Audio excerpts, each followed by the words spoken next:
أعوذ بالله من الشيطان الرجيم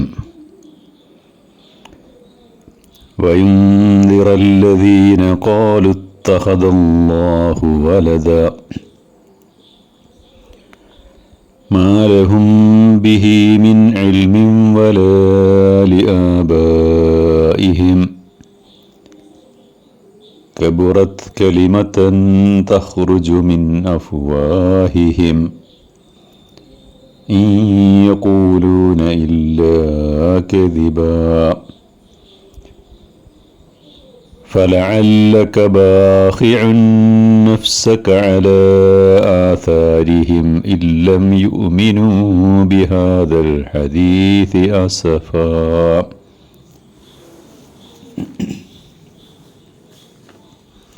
സൂറത്തുൽ കഹ്ഫ് 4 മുതൽ 6 വരെയുള്ള ആയത്തുകളാണ്.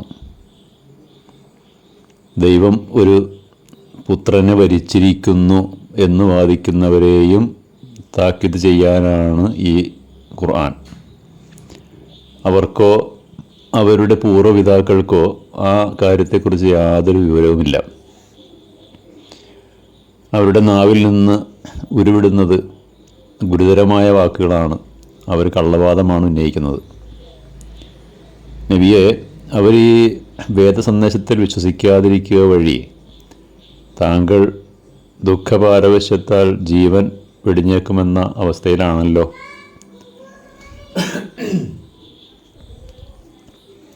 യഹൂദവിശ്വാസികളും യഹൂദരും ക്രൈസ്തവരുമൊക്കെ സാക്ഷാൽ ഏകദൈവത്വത്തിൽ വിശ്വസിക്കാൻ കൂട്ടാക്കുന്നില്ല.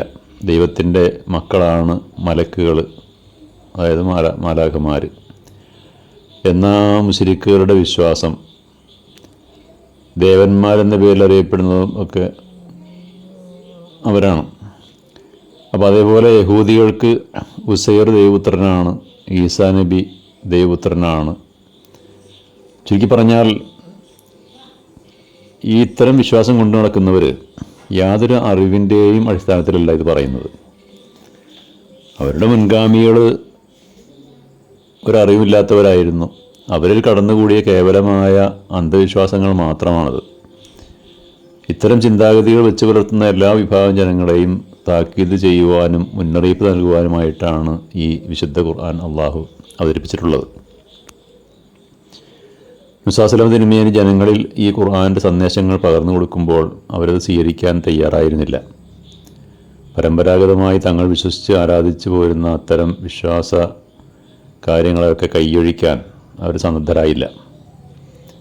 അപ്പോൾ ഇതിൽ അതീവ ദുഃഖിതനായിരുന്നു പ്രവാചകൻ. അതിനാൽ അള്ളാഹു തിരുമേനിയെ സമാശ്വസിപ്പിച്ചുകൊണ്ട് പറയുകയാണ്, താങ്കളുടെ ജനത ഈ സന്ദേശം സ്വീകരിക്കാൻ കൂട്ടാക്കുന്നില്ലെങ്കിൽ താങ്കൾ അവരുടെ പിന്നിലാലെ നടന്നിങ്ങനെ ജീവൻ ത്യജിക്കേണ്ട ആവശ്യമൊന്നുമില്ല.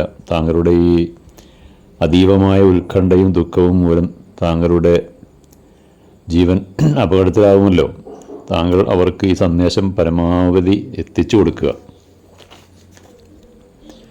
ഇഷ്ടമുള്ളവർ സത്യം മനസ്സിലാക്കി സ്വീകരിക്കട്ടെ, അല്ലാത്തവരെ അവരുടെ പാട്ടിന് വിട്ടേക്കുക. അപ്പോൾ ഇതേ നയവും നിലപാടുമാണ് ഇസ്ലാമിക പ്രബോധകരൊക്കെ ഉൾക്കൊള്ളേണ്ടത് എന്നാണ് ഈ ആയത്തിലൂടെ ബോധിപ്പിക്കുന്നത്. ആഖിറു ദഅ്വാനാ അൽഹംദുലില്ലാഹി റബ്ബിൽ ആലമീൻ.